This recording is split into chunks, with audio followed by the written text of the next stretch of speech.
A very good afternoon from the northeast part of India.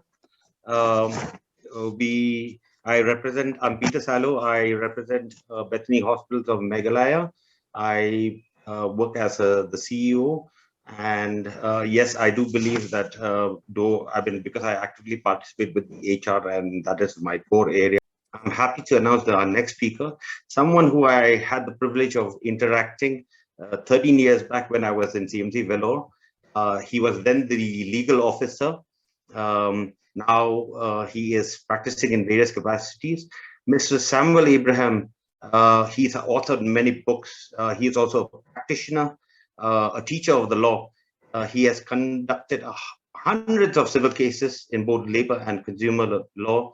His clients are either employers or employees. A career spanning over 4 decades would make him anyone's first choice to speak on this topic, which we're going to hear from him on legal aspects in HR and the amendments in the labor laws in our country. Welcome, Mr. Samuel Abraham. I give the time to Mr. Samuel Abraham. Thank you very much for the introduction. I don't want to waste any single second because the time is very much limited. I will give a small briefing. At present, the HR is having a close relationship with the enacted labor laws in India. So all HR managers who are in the hospital or otherwise, they will be knowing a lot part of the laws enacted under the labor area. So labor practice, we are having so many labor laws so far, maybe 100, more than 200 labor laws are there. HR managers know a very few laws from among them. As a lawyer, when we are scrutinizing all the labor law, we come to understand that these labor laws were enacted as a piecemeal. For example, EPF Act was enacted in 1952, Gratuity 1971, like that. Whenever there is a necessity arises, immediately the parliament or the legislature enact laws. There is no continuation, no coherence, no relativity. But whenever some issues are raised, immediately an act is passed. Maternity Benefit Act, 1961. Like that, it comes from 1948, Industrial Dispute Act, 1947. Like that, labor laws were enacted as and when there is a necessity arise. So no systematic review of all the matters and enactment is not completed of a code. Now, after nearly 70 years, for example, I will tell you, Gratuity Act 1972, PF Act 1952, Factories Act 1948, Payment and Bonus Act 1965, like that. So now is a very proper time for the parliament to enact 4 labor codes. Sir, you may ask what's the difference between the codes and other acts. Normally, lawyers' language, Indian Penal Code, Criminal Procedure Code, Civil Procedure Code, Evidence Act, we call it as procedural law. That means these laws describe about various procedures to be followed while you are performing a duty. For example, all the criminal codes in India are following Criminal Procedure Code from Kanyakumari to Kashmir, from Shillong to Assam to Mumbai. Same code is being followed. Same way, all civil courts are practicing and they are being run as per the procedure given in Civil Procedure Code. Now, in 2019 and 20, our parliament has taken a decision to abridge and consolidate all the laws into 4 codes. 4 codes only, just like a procedure law. And that 4 codes, I will tell you, let the participants have in their mind. Number 1, Code of Wages. This Code of Wages stipulates how wages should be paid to the employees of an hospital. It is applicable for all the employees and workers in India. So automatically it is applicable to all the employees of the hospital. So Code of Wages 2019. Second, Code of Industrial Relations. Code of Industrial Relations. 3. Code of Occupational Safety. Code of Occupational Safety. 4. Code of Social Security. Code of Social Security. Let us take Code of Wages. Now, the present Gratuity Act, the present Minimum Wages Act, Bonus Act, Equal Remuneration Act, and Payment of Wages Act are consolidated into Wage Code. Keep it in mind, all these acts were consolidated as Wage Code. A new concept, so far we called labor officer, now he has been re-designated as facilitator. His name is called facilitator. I am so happy. These laws, so far, a lawyer will go for gratuity tribunal for gratuity cases. You will go to EPF tribunal for EPF cases. You will go to wages labor court for minimum wages act. Like that, there are so many adjudications methods were going on so far. Listen to me very carefully. So far, each act stipulated separate adjudication method. What's the meaning of adjudication? Resolving the disputes. So as an advocate, I have to go to the labor court for Industrial Dispute Act. I have to go to the consumer court. I have to go to the labor tribunal. I have to go to the EPF tribunal. I have to go to the graduate tribunal. There are so many types of courts were functioning. Now all merged into one tribunal only.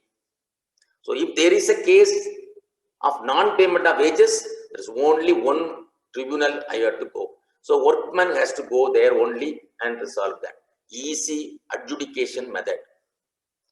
One aspect, one special aspect is a labor or workman can raise dispute regarding the non-payment of wages within 3 months only.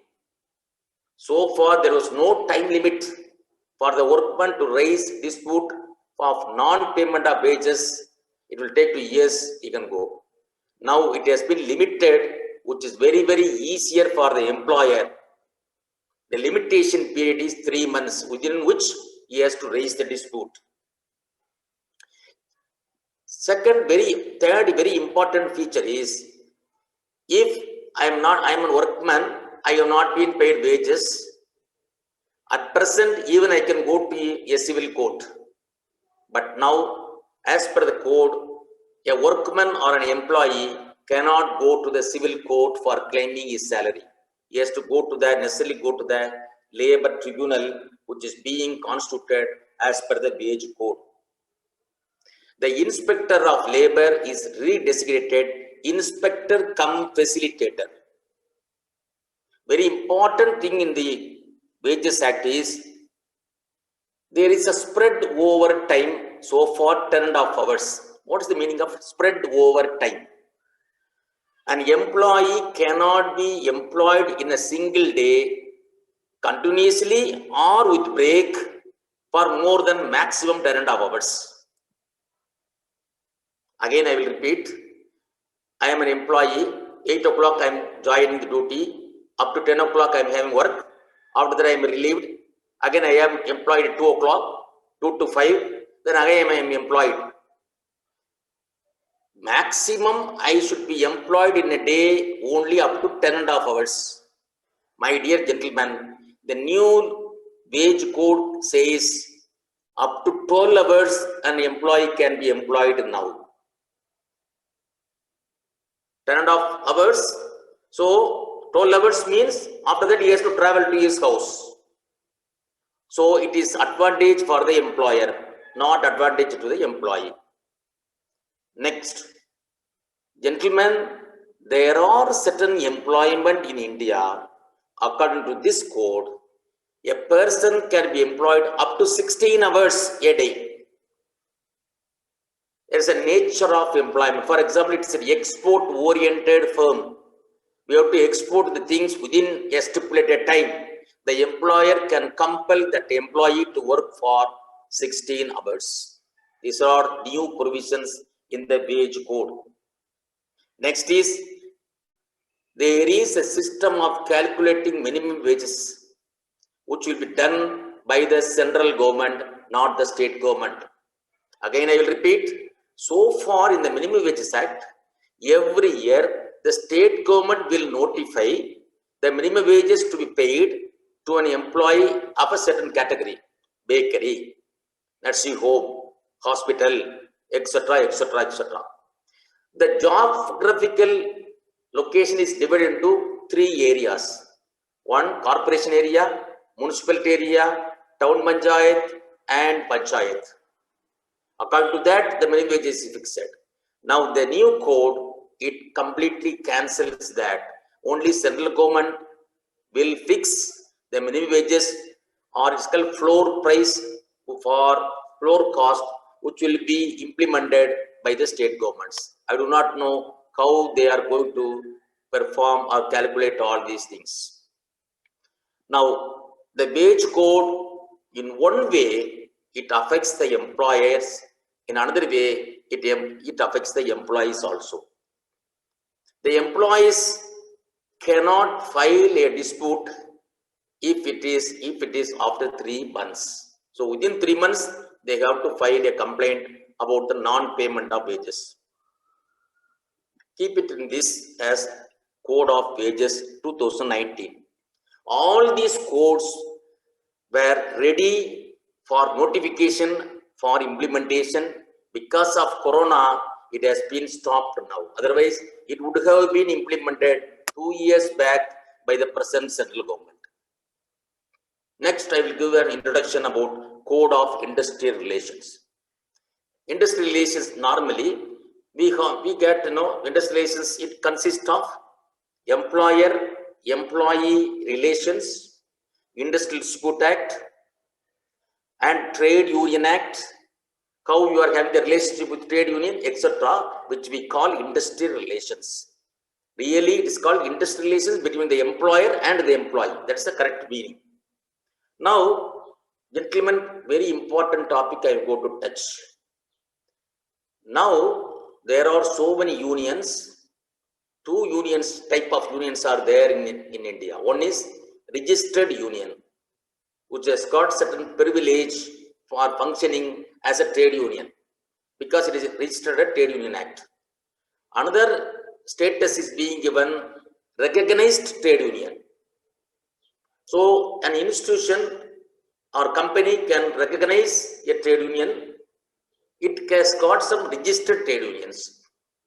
But now this labor code says, if a trade union is having 75% of the employees in the trade union, then only that trade union will be recognized.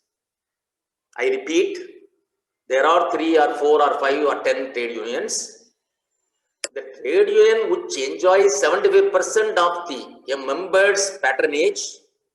In other words, if more than 75% of the employees belong to my union, then my union will be recognized. And all other unions will not be called for any talking or arbitration or negotiations.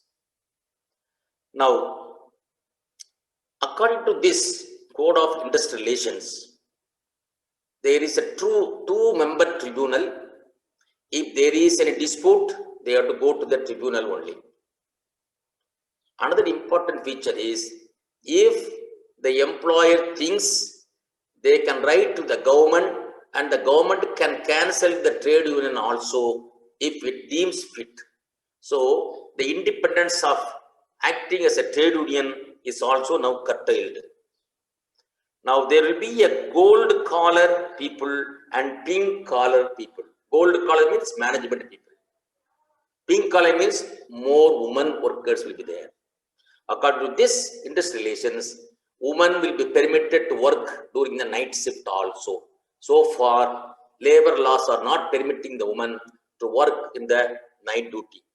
So this is a very important industrial relations. Here, so far, if there is an industrial dispute raised by the employees and the employer suspends an employee, I repeat, if the employer takes disciplinary action against an employee, now there is no time limit, it will prolong. In certain states, the employer has to pay payment of wages and payment of subsistence allowance act. Tamil Nadu having payment of subsistence allowance act. Okay, there are 4 codes, gentlemen. Very important thing, I will explain another one. Here, fixed time, they are very, very valuable, very related to HR. There is a fixed time employment introduced in the labor codes. That means there will not be any permanent employees here afterwards. All will be temporary. And any employee can be employed only for fixed time, my dear friends. 1 year, 2 years, at the discretion of the management. So recruitment is very easy. Hire and fire is there. People, employers will be very happy because there's no permanent employees, there's no temporary employees. There is 2 categories. One is contract for employment and contract of employment. So far, employers were employing the employees as contract of employment. That means they employ a person, as Samuel Abraham they employ, and they're expecting my performance. Now, this labor code gives indefinite permission to the employers to have contract for service. That means, irrespective of the persons involved, the employers can take only the work, not the men. It's called outsourcing. So outsourcing is recognized, and the last but very, very important thing is, even if you are outsourcing, the payment should be made to the employees who are working under the outsourcing, and your own permanent employee should be equal. I repeat, my own confirmed employee as a watchman, he will be paid 30,000 rupees. And under the contract, I am employing another watchman. Now I am paying only 10,000 rupees. The law says here afterwards, both must be paid the same pay, the same kind. So there is no difference between contract employees and your own employees here afterwards if this code is implemented. With this, with the permission of Mr. Peter Silo, I stop my lecture. Thank you so much. Thank you so much, sir. Thank you.